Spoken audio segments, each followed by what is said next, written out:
All right. Well, let's kick things off. It's not live yet. Oh, you just tell me when it's live. Are you gonna go live on IG? I wasn't planning on it Oh, why just not? because I don't know who's going to sit there and watch our Why not? It hour does an long IG. hour long. It ain't gonna be an hour long. Just do it and just save it. Somebody will watch it. Okay.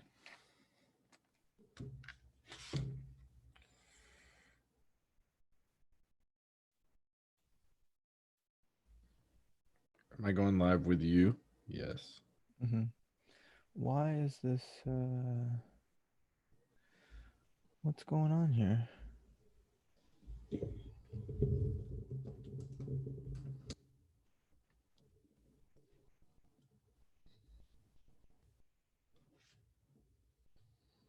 Oh, okay, it's working now.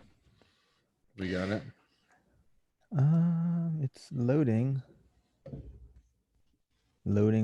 loading. Yeah. Okay, it's working. We all right. Well, we got 5 viewers on Facebook. Good morning, everybody.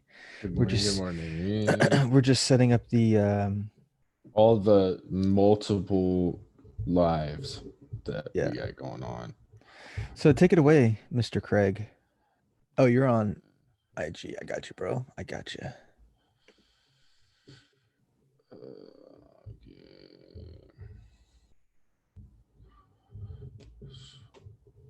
Okay. Requests. Good morning, everyone. Good morning. Good morning. All right. What kind of Well, coffee are you drinking? you mean on the Cup of Coffee podcast? Yeah, precisely. Um, hazelnut, just regular coffee with hazelnut creamer. I'm a creamer guy. Um, Use a even dairy creamer, yeah, I mean, liquid. I don't know. What Whatever you what buy at the brand? grocery store. Whatever you buy at the grocery store. Okay, I use the almond milk one. Well, you know. But I do have a nice. This week's coffee cup is a nice um, Arizona coffee cup from Starbucks. If anybody's wondering what's going on.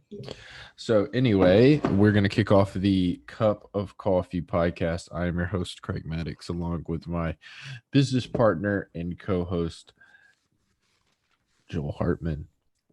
Good morning. Good morning.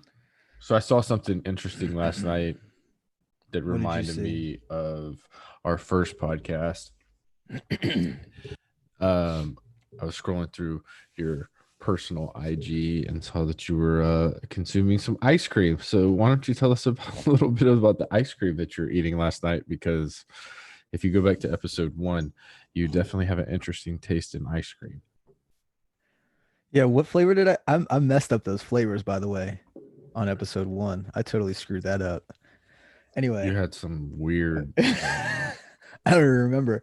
Um, dude, you're putting me on the spot. I can't remember what flavor it was last night. Something It white was like chocolate white raspberry. chocolate raspberry. Yeah, it was good though. It was I don't so even. creamy. The vanilla was very well, I guess it wasn't vanilla, it was white chocolate, but it was very creamy. Um, it's delicious. I highly recommend it. Mm. What? Well, I mean, I think it's fantastic. That's why I was asking. I think the people want to know. I think all the people out there watching live, and then all the people listening on the podcast, are going to be very interested in your ice cream, you know, consumption. Your gym opened today. So You went to here's CrossFit class this morning. this is What going to was be a fantastic story that I can't wait to tell it. So every Monday morning we do the Cup for Coffee podcast, right? So gyms are starting to open up back here in Dallas. Um, so it's day one. I'm going to the gym. Originally wanted to go to the noon class. Something came up. So thinking I'm going to go to the 5 a.m. class. I haven't been to the gym this morning. What? And here's the reason why. You Here's the reason why. It gets better. It gets better. You texted me at like 3:30 in the morning. Yeah, I was up feeding my daughter. So it gets better. So let me preface this by saying that my Giants, I'm currently a minor league hitting coach for the San Francisco Giants. My Giants email doesn't work very well. That's where I'm going to preface this. What does that mean? It doesn't work very well. You don't receive emails, or you I just don't don't know how to use receive it? all the emails very well. So give you a story. Spring training got shut down. Correct. Okay, it was on an off day. We had an off day. They were giving us the day off because they were going to clean the clubhouse and the locker room and sanitize everything. So we were off that day. So I'm chilling in the hotel room.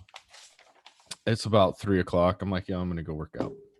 So I'm not thinking anything, get my workout clothes on, get ready to go downstairs, and everybody in the organization's in the lobby of the hotel. And I'm like, what's going on?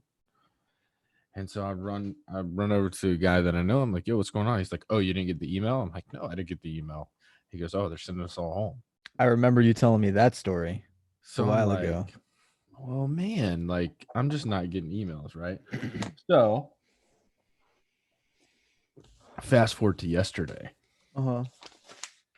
This is good. Just I'm waiting patiently just for you to tell this story. like, I've been waiting patiently.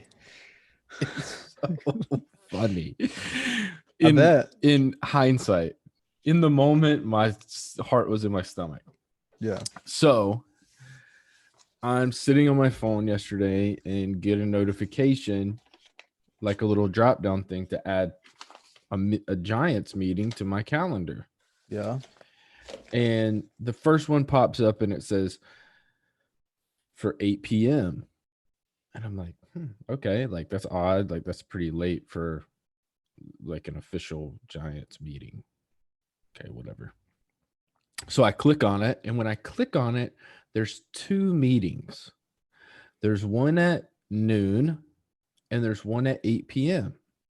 So I'm thinking to myself, all right, whatever. Like I click accept both. I would too. I would also do Which that. normal America would, right? I'm not thinking anything different.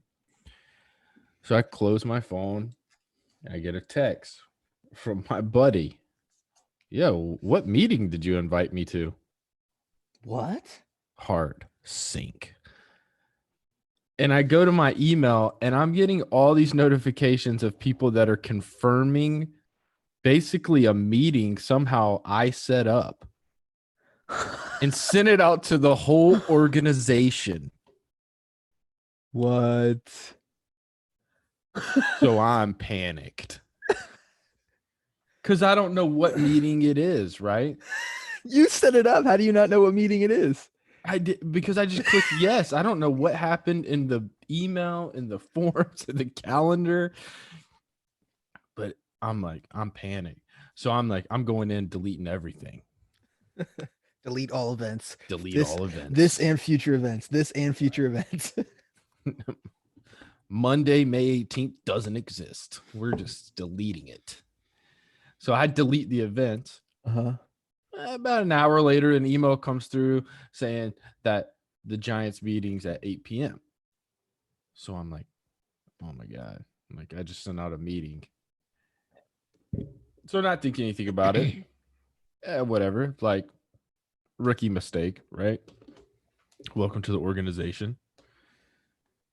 So I get up this morning and I get an email from the assistant general manager of the San Francisco Giants. Can you please clarify what this was about? Panic again, all over. Wow. Sorry, all those people that are going to be on the meeting at noon. That's listen. Blame it on my iPhone. Sorry. What the heck, dude? Like honest, it was honest mistake. Wait, But so why were you trying to set up a meeting though? I wasn't. It literally was just on my phone. Somebody had to set up a meeting. It wasn't me. It was your phone. I have no idea. Why would I do that? I don't know. Anyway, you want to talk about panic moment? I would be panicking. I would be panicking. What? So, anyway, funny story. Not funny in the moment. Hopefully, the San Francisco Giants can laugh about it and are not too upset that but I canceled the meeting. So everybody got an email that said, hey, the meeting's canceled. But you made sure to send to all recipients? Unfortunately, my name is at the forefront of everybody's mind. Yeah, nice job. I'm that guy. Do you want to get into the podcast? Yeah, well, I wanted to tell that story. Yeah, we got about 9 minutes left on our broadcast. Yeah, I mean, we'll be all right. we got a short topic. I'm just kidding. So, again, after that interesting rant, you are tuned into the Cup of Coffee podcast with your hosts, Craig Maddox and Joel Hartman. Today, we want to get into, again, every week it seems something pops up that it's just really good to talk about since we don't have baseball play per se to talk about and the interesting things that come with that. So now we have basically a players versus owners saga that's playing out in the media, and players have been pretty vocal, which is, I think, something now that social media is offering a platform for these players to get out and speak, where, in previous issues with the owners, like in the strike year of 94 and things like that, like social media wasn't as prevalent. So, nobody really knew what was going on behind the scenes, right? So a lot of players have come out talking about, hey, like, if they're not going to pay us, I'm not going to play. I'm not going to take the risk. I think Scott Boras came out and he made a very, very good quote that kind of opened my eyes. And he said, owners can't privatize gains and publicize losses. So if you think about that, he's saying, like, these owners don't come out and show their profits every year. They don't come out screaming and, right, chant that I'm making $1 billion this year. But they'll sure cry when they're going to lose $1 billion. So what do you think? Yeah. What do you think on the player side? What do you think? So like Blake Snell came out and he's just very, very adamant, like, yo, I'm not going to play. Like, I got to get mine, blah, blah, blah. Like, what do you think? Yeah, I think to me, man, it boils down to what that contract says. Because, like, what are the contingencies? What are the force majeures or whatever that part is called in the contract for a situation like this? Because obviously it's not like a player strike. It's not owner strike. It's not something where management is causing the delay. They're shut down because the states are shut down. So, I mean, if you think of it from a business perspective and not a baseball perspective, think of all the small businesses that are, having to get rid of employees because they can't pay the bills. It's the same way. I mean, MLB is not a small business, but I mean, it still is a business. So you got to think, like, if there's no fans, if there's no, revenue coming in, how do they pay it? I mean, to me though, you hired that baseball player. So either you're going to have to release them and figure out what you got to pay out of that salary, or you got to pay them what their salary says. I mean, It's pretty cut and dry. I don't I think can agree with that. I don't think as a player though, like for me, Blake Snell coming out and saying that, especially after he just did all that um, video game stuff on MLB, his name's in the headlines recently, right? But I don't think he should have come out and been so adamant about it. Like it's understood. Like I don't think you even have to mention it to say that, we're not going to take a pay cut or things like that. Yeah, I think I agree with you. I think that players have to be super careful because they're really comfortable on social media now. Where they can't really say, you know, exactly what they want to say. I think they have to be a little bit careful. But I do agree with him coming out and talking and kind of relaying his point of view, because I feel like the owners did a little bit shady when they, pump stuff out to the media and basically set it up where the players were going to be the bad guys, because they were going to say, we're not going to take pay cuts, which, if you look back at it and you talk to a lot of players, they're saying, hey, like, just pay us a prorated salary. Mm-hmm. Pay us pay us what you owe us. Mm-hmm. So whatever, Mike Trout, who's going to make $30 million this year, like, okay, we're going to play half the game, so pay me $15 million and I'm good, and we're going to be back on the field. We're going to be playing. I'm cool with it. Like, but what the public doesn't understand is the players have already agreed to do that. The players have already agreed to take less money, but now the owners want to come back and have them take even less money, which I don't think is right.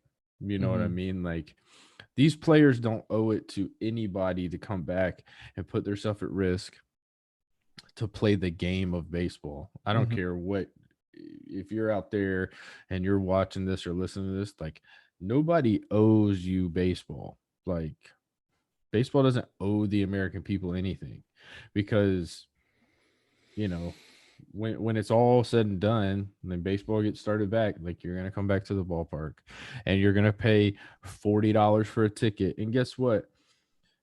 Alex Bregman and Blake Snell and Mike Trout and Bryce Harper, they don't charge you $40 to come to watch them play. Mm-hmm. The owners do. So, baseball tickets used to be $7, $8. You know what I mean? But like, the owners realized, hey man, like, I can capitalize on this. People are gonna pay. So, like, you know what I mean? That's why they're charging you $40. Mm-hmm. So nobody gripes and complains when everything's booming and they're paying $40 to go to a Yankees game to sit in the nosebleed section. I mean, gosh, I can't believe like how long have we missed? How many? What We'll is it? basically It's miss the half the but I'm season. saying right now it's May 18th.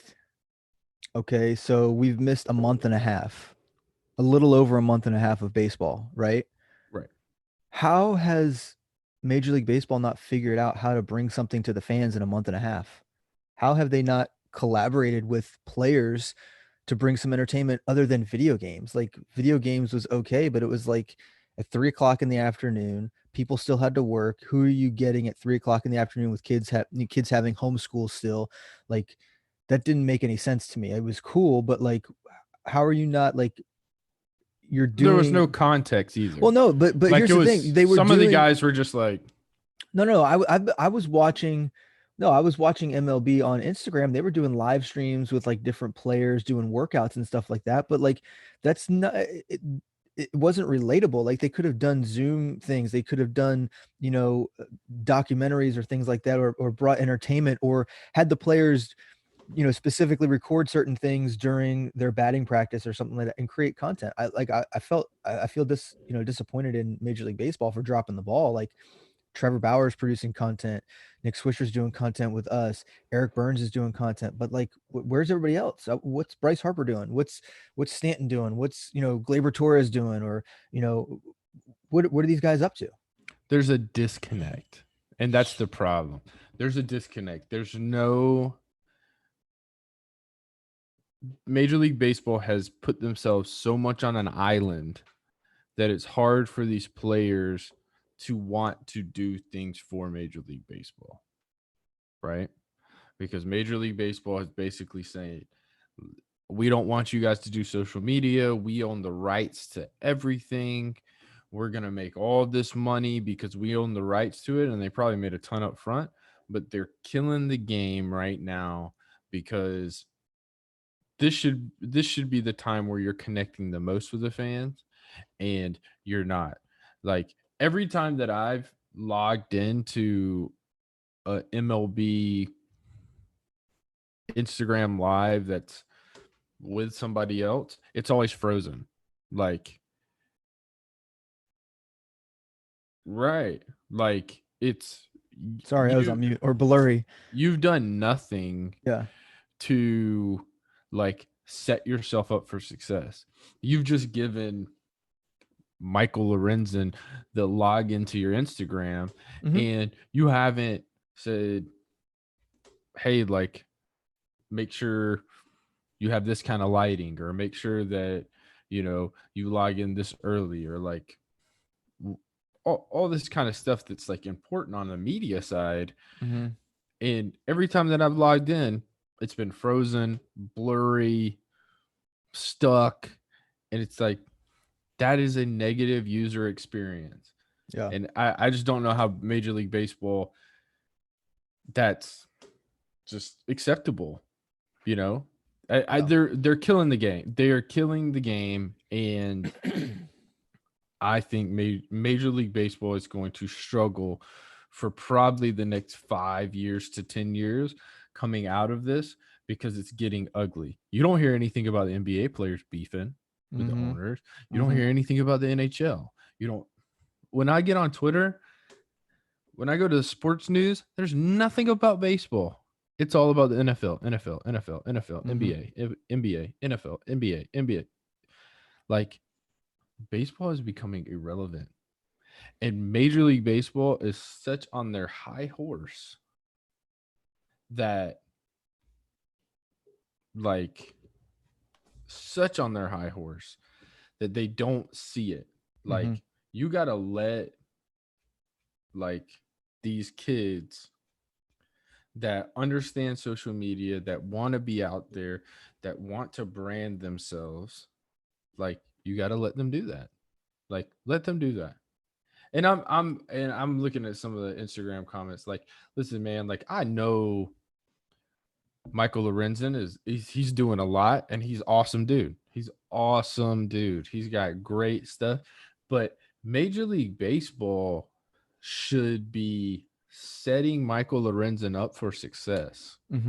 Like, they should be saying, like, you're a dude, you have passion, you want to do this, because Michael Lorenzen don't have to be on Major League Baseball's Instagram doing workouts. Like, he can do that stuff on his own. Like, they should be going to Michael Lorenzen and saying, man, let's take you and let's brand you, because they've dropped the ball on Mike Trout. They've dropped the ball on Garrett Cole, Bryce Harper, because they don't let these guys be themselves. Right? Do you agree? I mean, I think more or less it's up to the players, but I do think Major League Baseball has had a history of beefing with media, releasing media and things like that. Just from what you can hear and watch Trevor Bauer say, I mean, that's just one source, but he's going out and actually doing something. So I think it does definitely it definitely falls on the weight of the weight falls on the shoulders of the players for sure. But I think MLB has definitely dropped the ball when it comes to connecting fans with the teams and the players. I don't think that it's necessarily up to Major League Baseball to force the players to do things, or to even brand the players per se. I think Major League Baseball should be promoting its players as it's a business, and they want people to come and pay attention and buy things and support, you know, like supporting one club helps support Major League Baseball because it's helping to fund that club. So I think that they should definitely provide opportunities for players to market themselves, but I don't think they should be forcing them. But I definitely think, like what you were saying, like setting them up for success. If they're going to have a player that wants to dedicate some of their time or donate some of their time to connect with fans with all the millions of followers they have on Instagram, it's like, don't let it be blurry. Don't let it freeze up. Don't let it be like a bad camera angle. Send them, a lapel mic in the mail so he can Mhm. set it up and you can hear him. Like, I don't know. I think they could do a better job at that, but yeah. Yeah. I mean, we kind of got off topic with where we were going, but I think it's all relative to the conversation of, I think these players should maintain and be able to get paid what they signed their contract to get paid. When we're talking about money, I don't think that they should take less money. They should do any of that, because the other side of this is the CBA is looming, which nobody else is talking about. But I Mhm. know it's on the players union Next year. mind. I know it's on the owner's mind. So this is like the first battle of the war. And it's okay, let's see who's gonna give in. Because if the players turn around and they give in, the owners might push even more during the CBA. Mhm. And if the owners give in, they're thinking the union is going to push more than CBA. So there's a lot of stuff that goes into this, a lot that the public doesn't see. And I don't really care for the media coming out and kind of bashing players. And then you get people, average Americans, talking about baseball players are griping about their millions of dollars while I'm going to work making $10 an hour. Like, I get it, but it's all relative.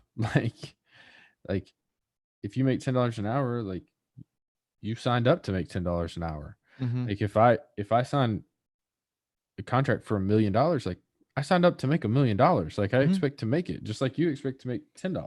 Mhm. Yeah. So,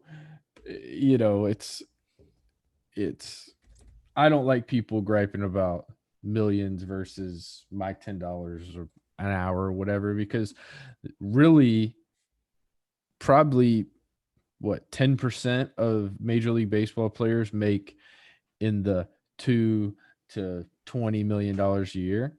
Most of your baseball players, because let's be honest, owners are always trying to get the advantage. They're always trying to have the young guy that they can pay less money Mhm. bring their team success. So Mhm. most guys are making between the league minimum, which is around 500 grand, to $1 million a year, Mhm. which is nothing when you're talking about getting taxed and all the Especially other playing in the things they different have to. states that you play in. Right. Paying those state taxes, employment taxes. Right. And people fail to understand that if you're making $500,000 a year and bringing home 250 or 300, Mhm. but you play for the Seattle Mariners and you have a wife and kids that live in Florida, Yeah. like, you're paying for two places to live. You're playing Well, for yeah, think their about if you play flights to go think back about and when you forth. think about when you Like, play in California, you have to pay that high state income tax. right. Yeah, dude. So there's a lot that goes into it that I don't think people understand. And I think, you know, sometimes I have to put the Twitter down because it Mhm. makes me queasy to hear people rant when you can tell they don't really know what they're talking about. So, I've got uh, I've got a couple more minutes because I have to jump to another podcast, FYI. Just letting you know. all right. Well, that was a good conversation. That was before you decided to go work out and then decided to not work out and then change the time and then All right. Well, that will wrap us up here for the Cup of Coffee it was a good podcast. discussion, man. I think it was good. We got some good comments. Xavier Scruggs talking about likes the idea of the conversation about the content. Um, Getting some good comments. It's a good Yeah, topic. I like it. good topic. Yeah. So we will catch you guys next week. Make sure you tune in. We will be on time next week. Um, For Joel Hartman, I'm Craig Maddox. This is a Cup of Coffee Podcast, episode 4. We'll see you guys next week.